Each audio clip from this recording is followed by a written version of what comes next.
দিনটা ছিল আজকের মতোই একটি রবিবার।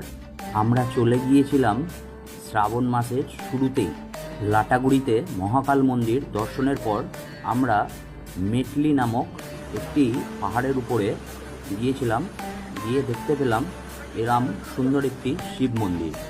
আর আমার তো জানোই যে নির্জন স্থানে যে কোনো মন্দির থাকলে আমার সেটা দর্শন না করা অবধি একদম শান্তি পাওয়া যায় না।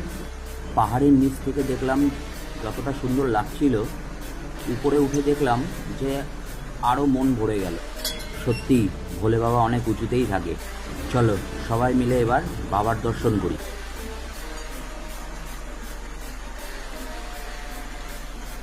বাবার কাছে সবাই মন ভরে প্রার্থনা করো আর সবাই বলো, রোগ হারো, কষ্ট হারো, দুঃখ হারো, দরিদ্র হারো, হর হর মহাদেব।